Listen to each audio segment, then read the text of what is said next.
Hello everyone, it's your favorite realtor, Erica Hernandez with RE/MAX Top Realty.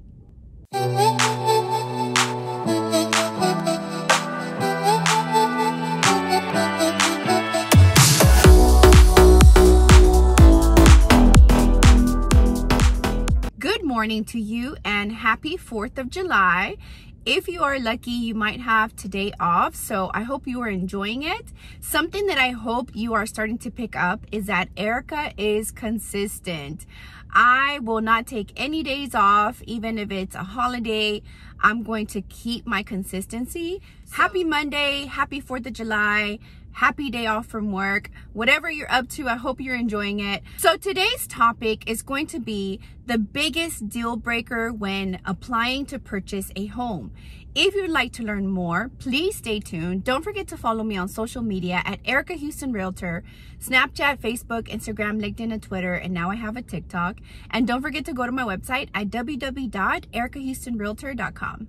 If you're watching this video, chances are you're thinking about purchasing a home. Congratulations, that is actually the first step to getting yourself into a home, taking that initiative and deciding that you're ready. When you're applying to purchase a home, there are a series of questions we ask you to see if you're 100% ready to move forward. I'm going to go down the line and ask these questions, and if you have answered yes to all these questions, congratulations, that means you are ready. But today I am going to let you know what the biggest issue is for buyers when they're applying to purchase a home. This is one of the biggest problems that people have, and I see this way too often. Today I'm going to educate you so you don't make this mistake and just let you know that this is the biggest problem when people are trying to purchase a home. So the first question I normally ask buyers is, are you 100% ready to move forward? If I found your dream home tomorrow, would you be willing to take the step forward? And if your answer is yes, that tells me that you are ready to move forward to purchase your home. A lot of times when I sit with people, they're just wanting to ask, get more information, and that's okay too. I'm here to educate, I'm here to help. One of the questions I do ask though is, are you completely ready? Is there anything that could keep you from moving forward? Who is all going to be making this decision? Those are all good questions that I ask up front. The next question is one of the most obvious, important questions is, how is your income? How much do you make a year? So that is an important question we ask you because we want to make sure that you make enough to make your mortgage payments. Along with that question, we also ask you for your work history. Have you been working at this particular job for at least 2 years? And it doesn't have to be that particular job, that employer, as long as you're in the same field. So if you tell me that 1 year ago you switched over to another company, my second question is, are you doing the same line of work? So ultimately, it has to be the same line of work, same type of job. If you moved companies, that is okay. So as long as you have 2 years doing that, you're good to go. Another question I typically do ask, and it's really important, is do you have any judgments or tax liens or lawsuits happening right? So we definitely don't want to go under contract if you're going through a divorce, if you're being sued right now, you just had a car accident, something crazy is going on. It can complicate things. We always ask, is there anything that would cause some issues when you're purchasing a home?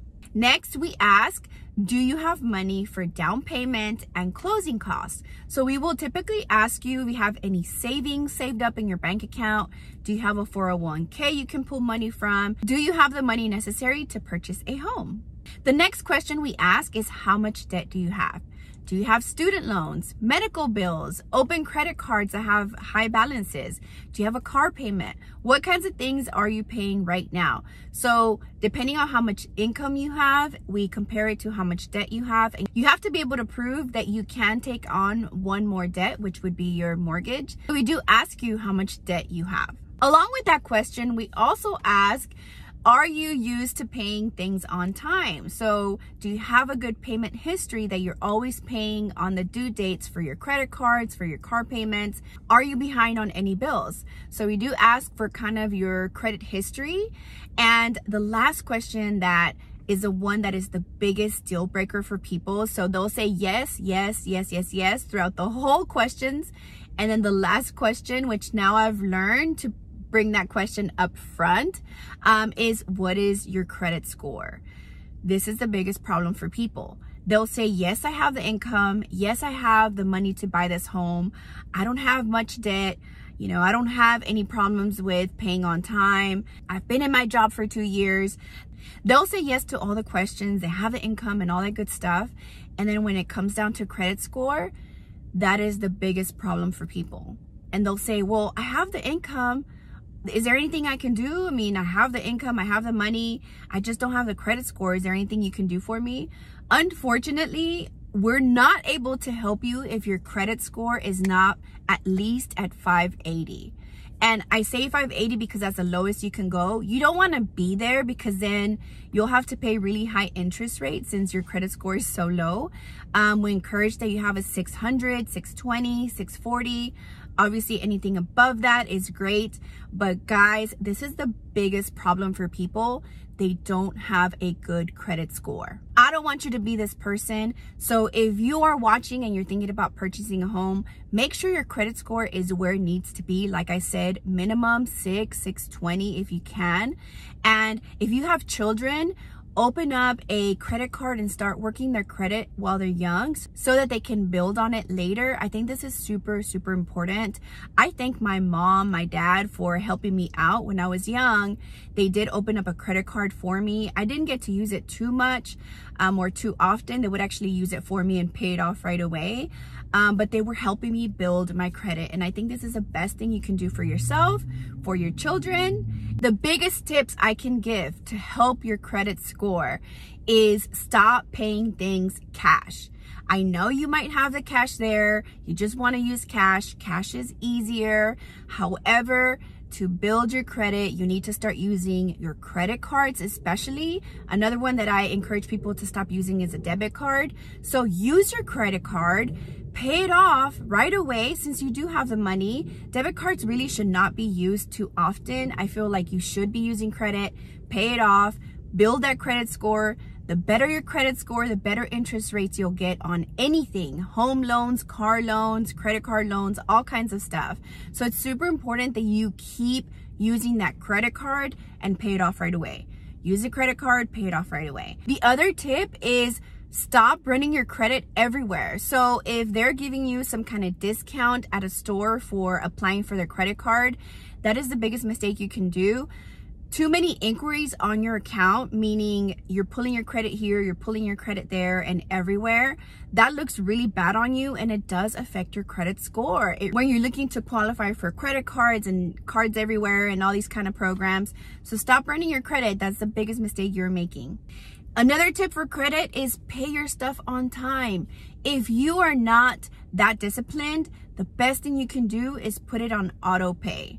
Don't, stress yourself out every month. Like, what do I have to pay this month? And oh my gosh, I forgot this and that. Put everything on auto pay. That's the best thing you can do for yourself. Don't make these mistakes that really hurt you in the long run.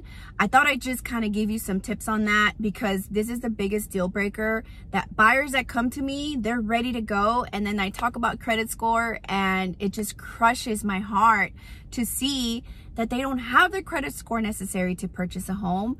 And then we have to kind of like start from scratch and try to repair your credit. And that's a long process sometimes.